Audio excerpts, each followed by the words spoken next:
I could say I called it, but I can also say that that opening spoiled the reveal of Togane being related to the Sybil system. So, choose which one you want, because pretty much that opening song just spoiled this massive plot twist that would have shocked me and shocked a lot of us watchers, and probably would have made us very excited, happy, and hyped if that opening song did not spoil what it did. But moving past that, let's talk about this episode. This episode, Psycho Pass Season 2, Episode 8. We get an info dump. Like, there's just so much info dumping in this episode. Just like last week's episode, we have another info dump in this week's episode. And this makes me want to bring up something real quick. If you did not know, Psycho Pass Season 2 is only going to be 11 episodes long. Yes, just 11 episodes long. So, yeah, that's how long it's going to be. So I'm starting to understand why there's been so much info dump, because the writer's being forced to give all this information in just a limited amount of episodes. I don't know why exactly they did not choose to do, like, 22 episodes like they did for Psycho Pass Season 1, but oh well. Now, one thing I want to talk about before I really dive in deep for this episode review of Psycho Pass, I want to talk about something real quick. There was a movie announcement, like there was like some form of information from the new Psycho Pass movie coming out in January of next year. There was some information about it, and supposedly from the information that we've been given, now it's just, I got limited information, but from the information I've been given, I found out that something has happened to the Sybil system. Sybil system is somewhat partially broken down in the movie, and also you have to where Mika is still fucking alive in the movie. Why would you reveal that? Like, if this movie is really connected to Season 2, let's just be honest here, okay? If this movie is directly linked to Season 2, after the events of Season 2, and Mika is alive in the movie, it just spoiled us on this ending revelation of this episode. It just spoiled us that Mika is not going to die this season. My thrills and happiness were probably just crushed right there, because I would honestly be chanting right now, like, yes, yes, she had it coming to her. And actually, I might still do that later on in the review. But the point is that they reveal that, and if the movie is directly linked to Season 2 of Psycho Pass, that would say that she is not going to die. Sybil system is going to get partially broken down. Huge, massive-ass spoilers right there. Massive-ass spoilers. I'm like, what the fuck? Because that's exactly what they did with the Naruto movie, and it spoiled a shit ton of stuff, and that's what I'm guessing they're doing with this movie, so if you're going to have something directly linked to something that you're making, like for instance Psycho Pass or a good series that's currently ongoing, don't reveal information like that, because that is vital information that we don't want to know at the time if we want to go into the series. So, I question the decisions. I question the decisions of the advertisements of Psycho Pass's movie, if that is true, if they are connected to the Season 2, because that would mean that Mika is not going to die, Sybil system is going to get partially broken down, and something's going to happen in the movie. And honestly, we will have to wait another 6 months for the movie anyways. Even after it comes out in January, we'll have to wait 6 months after that to actually get the BD-DVD translation. So, yeah. Anyways, let's dive in deep with this episode of Psycho Pass. I think I went off topic a little bit too much. Let's actually talk about this episode. So, we find out Kamui's motive. We find out about his motive, and his motive is revenge. One of the most standard type of motives usually in these type of series, or any type of series, when you have someone that's going against the main characters and stuff, usually it's because of revenge. And so, the reveal of revenge of Kamui kind of irks me a little bit. It really does. So let me explain why. Makishima Shogo, from Season 1. Now, he was an incredible, incredible villain. An amazing villain. And honestly, I personally cannot say I would ever expect another villain like Makishima Shogo in a Psycho Pass series, or let alone in a very long time in a series, because to write a character like Makishima Shogo, it takes a lot of work, a good writer, especially a writer that's not from Season 2 of Psycho Pass, and it has to be a person that loves philosophical questions to be able to write a character like Makishima Shogo. And honestly, this is the big difference when it comes to Season 1 and Season 2 of Psycho Pass. Let me talk about some certain aspects about this episode, this season, and, you know, overall in general, what I see going on here. Okay, so with this episode, we find out the motive of Kamui. He wants revenge. Now, let's look at Makishima Shogo's motive. He wanted philosophical change. He was philosophical, and he wanted change with society. He wasn't someone that was driven by revenge. Makishima Shogo wasn't like that, and it made him a very compelling villain, and the way he was able to have, like, philosophical questions, the way he talked about certain things in the episodes of Season 1, it was very interesting, and it garnered a lot of attention by a lot of fans of Psycho Pass, and it allowed us all to just say, man, this is fucking amazing, and it honestly made us respect Makishima Shogo's character a lot in Season 1.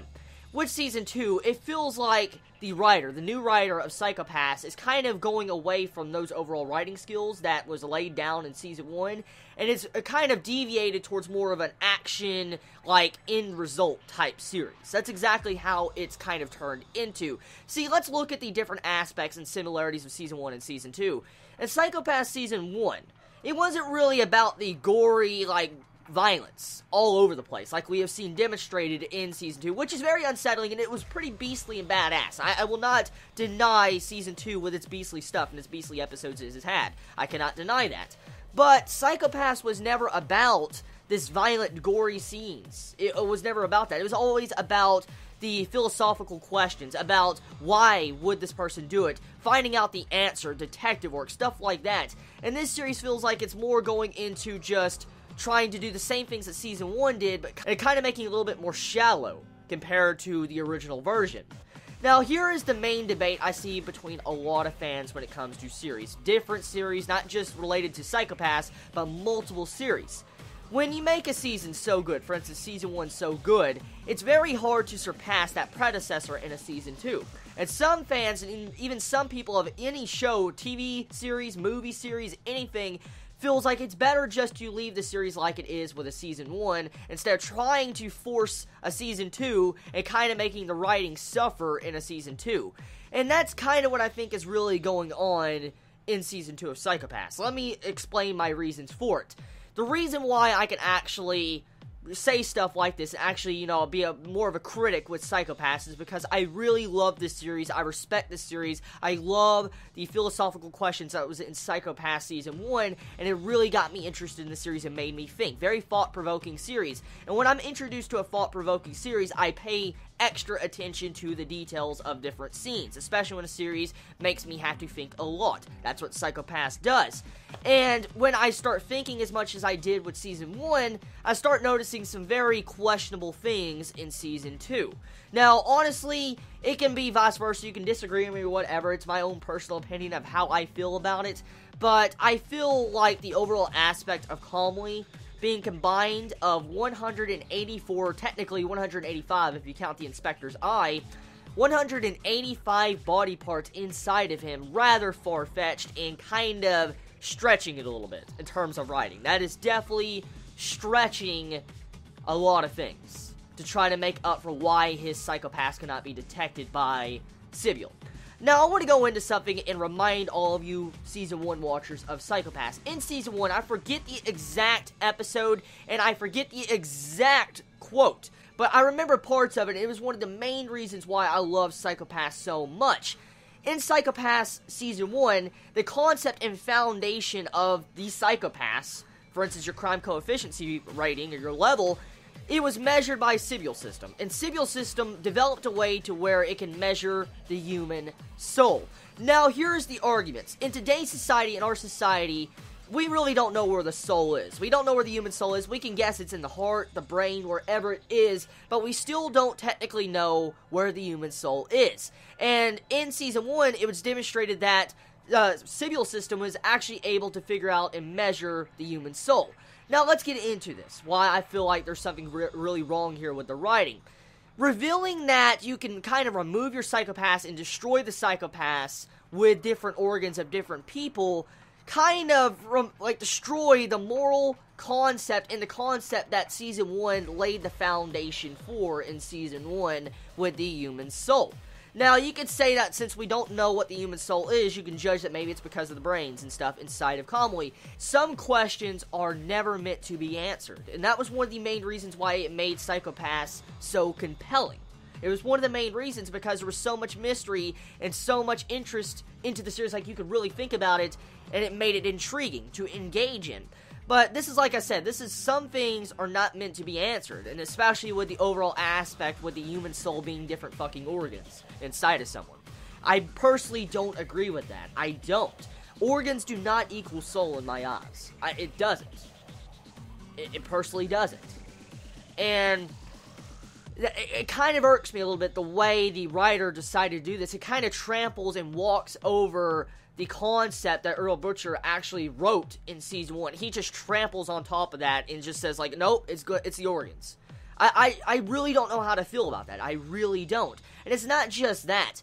The writing style of Kamui being, I guess, a good guy. He's technically a good guy, which is obvious. All the antagonists of Psycho Pass have been technically the good guys. For instance, they're like an anti-hero, and they want to kind of dismantle Sybil system because they want change. They're like they're an extremist and a revolutionary. That's exactly what these antagonists are. For instance, Makishima Shogo and Kamui. But Kamui, just being a kid that was in a plane crash, and then had all these different body parts for all these people on the plane put inside of him, and then made it eventually to where his psychopaths just went down, it personally just does not sit right with me. Because from what we find out is that Kamui, like, when he first woke up with his organs transplanted inside of him, he was still detected by Sybil system. But as time went on, pretty much, it was like he got possessed or something, like, as he said. Like, he was all these different people. From the dialogue, from what I understood from the info dump, he was possessed by all these people. And this makes me start thinking, like, this is the exact same thing I saw in Tokyo Ghoul with the Rize organ transfer shit. I'm not gonna spoil nothing, but that's the exact same shit I saw with the Rize organ transfer in Tokyo Ghoul. And, like, transferring organs does not give you, like, the personality perspective of someone else. It doesn't. Now, I just don't personally agree with that. I really, really don't. But I guess it just depends. It really depends on how you look at that overall concept. Now, getting into the factor with Togane being the son of the chief. It's very obvious if you look at the pictures. There's been obvious foreshadowing signs through the course of Season 2 of Psycho Pass to show that Togane is the son of the chief. It's been obvious. And to see how technically Togane's mother is actually in Sybil system, and that was really cool. I liked the reveal of that, but it felt like it didn't have as much weight because they spoiled that plot reveal in the opening. I mean, everybody's probably going to watch the opening one time, and if you pay attention to the opening, you will notice that Togane looked really sinister in the opening song, which gave away the overall plot twist in this. And it's kind of upsetting. It really, really is. And honestly, I don't know how to feel about that. I mean, you have it to where Togane is actually working for Sybil, and it kind of weakens his character on a lot of different levels. For one thing, my theory, and a bunch of Chibi's theories that maybe Togane is Kogame, but with a hologram all over him, just got busted with this episode, which is fine. I don't care. I'm fine with that. But what really gets me is that it's like Togane's character just got a step down in writing. Now he's just following Mommy. Like, oh, I want to follow Mommy. I gotta do the work of Sybil and follow Mommy. I gotta do everything for her. That's pretty much what Togane is. In my perspective, that just is like, ew. It really is like, ew, when it comes to the writing of Togane. After we've seen him be a badass, he's had correlations with Kogame and stuff like that. And to see how his, like, character has kind of regressed into something like, oh, I gotta follow Mommy, gotta help out Mommy, gotta make sure I turn everybody's psychopaths black, for instance, Akane. And that just, like, So, yeah. Oh, yeah, we find out exactly what Togane's objective is, which, once again, very predictable. I predicted it, and a bunch of Chibits predicted it also. We predicted that, for instance, Togane, if he was not Kogami, for instance, if he was not a hologram, he was working for Sybil. And the only reason why he'd be wanting to check, for instance, Akane's psychopaths is because he wants to corrupt it. He already said he wanted to, like, dye her black. He already said that. And with this aspect, it makes a lot of sense that he wants to dye Akane black because she is a major threat to the Sybil system. And here's the question. Isn't a symptomatic type people, for instance, like, the way Akane is being displayed, she's asymptomatic. The way she acts. She is. And wouldn't Sybil system want someone like this that is very hard to have their psychopath level go up? So yeah, it makes you question a lot of things like, what's going on here? Is it because the Sybil system just does not like Akane, or what's going on here? Because clearly there's something else going on with Akane's psychopaths besides her just being very clear all the time. They would not put emphasis on that if she was not asymptomatic. I want to say it right now. It's obvious. So yeah, moving past that. The Mika. Let's talk about Mika now. As I said earlier in this video, if the movie is directly linked to the season 2 of Psycho-Pass, that would mean that Mika's already been spoiled, and let's just say she's not going to die, which kind of upsets me, because personally, I'm questioning the writing standpoint of Mika at the moment. What is the point in Mika? Yes, she was actually useful in this episode. She revealed a lot of information that was really interesting, but what is her writing standpoint? Was it just for that moment? Was it really all just for that moment? For her to get the bitch slapped by Sybil system and Togane? Was that it? Because I'm questioning, was the writer's entire objective just to make us hate Mika?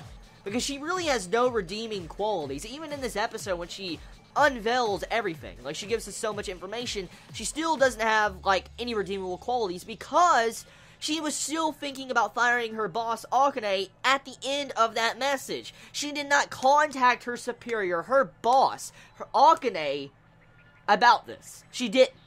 And she decided, you know what, I want to try to get her fired.